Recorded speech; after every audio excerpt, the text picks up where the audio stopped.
علامہ صاحب اس میں مجھے بتائیں جنوں کا یا ابلیس کا یا شیطانوں کا جادو کے ساتھ کیا لنک ہے، اور یہ کس طرح پوزیس کر رہے ہیں، اور کیا یہ ہمیں فزیکلی بھی جو ہے وہ پوزیس کر سکتے ہیں؟ کیونکہ لوگ جو ہے نا وہ اس بات پہ یقین نہیں رکھتے یا نہیں کرتے، ایون کہ سم ہاؤ میں خود جو ہے وہ ایک زمانے کے اندر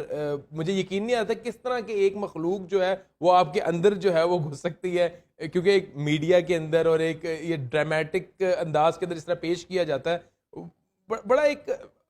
اسکیپ لگتا ہے، ایک بڑا ایک آپ سامنے فکشس لگتا ہے کہ یہ چیزیں ایگزسٹ کرتی ہیں اور کس طرح کرتی ہیں۔ اس کے بارے میں تھوڑی سی روشنی میں ڈالیں۔ آپ کو ایک بات بتلاتا ہوں، جیسے آپ نے کہا کہ کیسے ہو سکتا ہے ایک اندر ایگزسٹ کرتی ہے مخلوق، اب تو ہے سائنس اور ٹیکنالوجی کا دور ہے، آپ خود ڈاکٹر ہیں، آپ کو پتا ہزاروں لاکھوں بیکٹیریاز انسان کے اندر ایگزسٹ کرتے جی رہے ہیں۔ ہیں۔ حدیث کے الفاظ ہیں کہ شیطان انسان کی رگوں کے اندر، خون کے اندر ایسے ہی دوڑ رہا تھا جیسا رگوں کے اندر خون دوڑ رہا ہے۔ ایسا ہی ہے۔ اچھا، پھر وسواس الخناس کا ذکر قرآن پاک میں موجود ہے، جو پوزیس کرنا ہے نا بنیادی طور پہ، اس کے بارے میں جتنی بھی احادیث ہیں وہ بھی موجود ہیں۔ یا تخبط الشیطان من المس کی جو قرآن پاک کی آیت ہے کہ شیطان نے جیسے چھو کے ہپتی کر دیا ہو، یعنی جب شیطان انسان کو مس کرتا ہے یا انسان کے جسم میں داخل ہو کے پوزیس کرتا ہے، وہ خبط اس کے اوپر قرآن کی اسی آیت سے یہ بات بھی، یہ ہے آیت سود کھانے والوں کے بارے میں کہ جو یتخبط الشیطان من المس، کہ وہ ایسے پاگل ہو جاتے ہیں، یعنی وہ دیوانے ہو جاتے ہیں، ان کی عقل نہیں چلتی، جیسے شیطان جب چھوتا ہے تو عقل نہیں چلتی۔ اور ویسے بھی حدیث کے الفاظ ہیں کہ ہر وقت ایک خیال شیطان کی طرف سے آ رہا ہے، ایک خیال فرشتے کی طرف سے آ رہا ہے، ایک خیال شیطان کی طرف سے آ رہا ہے، ایک خیال فرشتے کی طرف سے آ رہا ہے، جو آپ کئی مرتبہ جس کو ہم کہتے ہیں نا یار ضمیر کی آواز ہے، یہ مطلب اچھائی کی کی آواز پہ ہے، جو ایک ریگریٹ ہو رہا ہے، یہ اچھائی کی جو آواز ہے یہ بنیادی طور پہ فرشتے کی آواز ہو رہی ہوتی ہے کہ لمحہ مطلب ایک ریزسٹنس آپ کے پیچھے بھی چل رہی ہے آپس میں، ان کی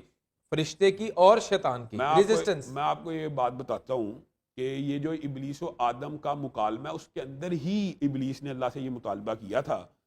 کہ اللہ، آدم ایک تھا، مفہوم آپ کے سامنے رکھتا ہوں، لمبی چوڑی حدیث ہے، آدم ایک تھا، میں ایک تھا، میں ایک مقابلہ ایک ہوا، میں اس کے اوپر غالب آ گیا، آدم کو اس شجر کا پھل کھانے پہ مجبور کر دیا۔ اب اللہ تعالیٰ آپ نے آدم کو اولاد دینے کا ارادہ فرمایا ہے، تو میں آپ سے یہ مطالبہ کرتا ہوں کہ یہ اصل میں جادو کے ساتھ جو آپ نے پیچھے نا لنک کیا ہے، تو اس کی تمہید سمجھنا بھی ضروری ہے۔ بہت گہرا لنک ہے، بہت زیادہ لنک ہے جنات کا جادو کے ساتھ۔ جادو دو وجہ سے ہوتا ہے، انشاءاللہ اس کے بارے میں ڈسکس کریں گے۔ اللہ ایک تھا، میں ایک تھا، میں نے غالب آ گیا، اس کا مقدمہ یہ تھا، وہ تو الگ بات ہے، آدم کو اللہ تعالیٰ نے معاف فرما دیا۔ اب اس کی جتنی اولاد ہوگی اللہ تعالیٰ اتنی ہی اولاد میری بھی ہونی چاہیے اور میری صفت پہ ہونی چاہیے۔ اگر آپ آدم کی اولاد آدم کی صفت کے اوپر پیدا کر رہے ہیں تو ہر آدم کے بیٹے کے ساتھ میری صفت کا ایک شیطان بھی پیدا ہونا چاہیے۔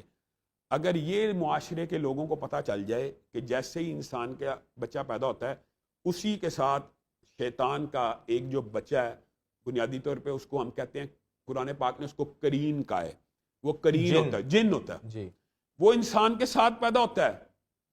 ابلیس بھی انسانوں کو گمراہ کرتا ہے، لیکن جو ہر وقت ہر لمحے انسان کے ساتھ شیطان ہوتا ہے وہ کرین ہوتا ہے، جو ابلیس نے اللہ سے کہا تھا کہ آدم کے ہر بیٹے کے ساتھ ایک پیدا کرے گا تو وہ اس کو گمراہ کرے گا۔ اب یہ جو کرین ہوتا ہے یہ انسان کی پیدائش سے لے کے موت تک انسان کو گمراہ کرتا ہے، اور بعض روایات کے الفاظ ایسے ہیں ڈاکٹر صاحب آپ سن کے حیران رہ جائیں گے،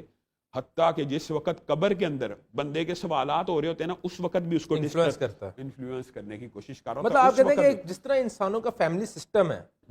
کیا اسی طرح جنوں کا بھی فیملی جنوں سسٹم کا ہے؟ جو فیملی سسٹم ہے اس کے ساتھ کرین کا تعلق نہیں ہے، یہ بات یاد رکھیں۔ کرین ایک سیپریٹ آئیڈینٹی ہاں، ہے۔ کرین ابلیس ہی کی ذریت، ابلیس ہی کے وصف اور ابلیس ہی کی شیطانیت کے ساتھ ہر انسان کے ساتھ پیدا ہوتا ہے، وہ نیک نہیں ہو سکتا۔ ہاں، ایکسیپشنل ایک کیس ہے، بات آئی ہے ضمنی طور پہ، جیسے کہ رسول اللہ صلی اللہ علیہ وسلم نے فرمایا کہ ہر انسان کے ساتھ ایک شیطان پیدا ہوا اور وہ اس کو گمراہ کرتا رہا، لیکن اللہ تعالیٰ نے مجھے اس کے اوپر غلبہ دیا اور وہ مسلمان ہو گیا۔ یہ رسول اللہ کائنات میں واحد ہیں کہ جن کے ساتھ پیدا ہونے والا جن شیطانیت کے وصف کے ساتھ رسول اللہ کی زندگی سے اتنا متاثر ہوا کہ گمراہ کرنا بھی، وسوسہ ڈالنا بھی چھوڑ دیا اور خود مسلمان ہو گیا۔ یہ صرف یہ کسی نبی کو بھی فضیلت حاصل نہیں ہوئی ہے، رسول اللہ کا ایک خاص امتیاز ہے۔ لیکن اب یہ ہوتا کیا ہے؟ اب آپ نے کہا یہ جادو جنات کے ساتھ یا کہانت کے ساتھ اس کا کیا تعلق ہے؟ یہ دیکھیں بنیادی طور پہ ہوتا کیا ہے، آپ کے ساتھ ایک جن ہے، میرے ساتھ ایک جن ہے، میرا جو جن ہے وہ میری ماضی کی باتیں تو جانتا ہے، آپ کا جن آپ کے ماضی کی باتیں جانتا ہے، آپ فیوچر نہیں جانتا. فیوچر تو آپ نے یہ جو سوال ہے یہ بڑا اہم ہے. جنات کے حوالے سے لوگوں کی مسکنسیپشن تب بھی تھی، تو اللہ تعالیٰ نے اس مسکنسیپشن کو قرآن پاک سے ہی دور کیا ہے. قرآن پاک میں حضرت سلیمان کا اللہ تعالیٰ نے پورا واقعہ بیان کیا اور کیا کہا کہ حضرت سلیمان لاٹھی پہ ٹیک لگا کے سو گئے، جنہوں نے سمجھا سوئے میں ہیں. جن اگر غیب جانتے، اللہ تعالیٰ نے قرآن پاک میں ان کے الفاظ نقل کیے ہیں. اگر ہم غیب جانتے ہوتے، جن کہہ رہے ہیں، تو ہم اتنا لمبا 6 مہینے سال 1.5 سال جب تک وہ دیمک نہیں کھائی، لاٹھی نہیں ٹوٹی، حضرت سلیمان جب تک گرے نہیں، جنوں کو بھی خبر نہ ہوئی کہ حضرت سلیمان فوت ہو چکے. مستقبل کیا وہ حال بھی نہیں جان رہے نبی کا؟ نہیں جان رہے. ہاں تو پھر مستقبل تو یہ مطلب یہ یہاں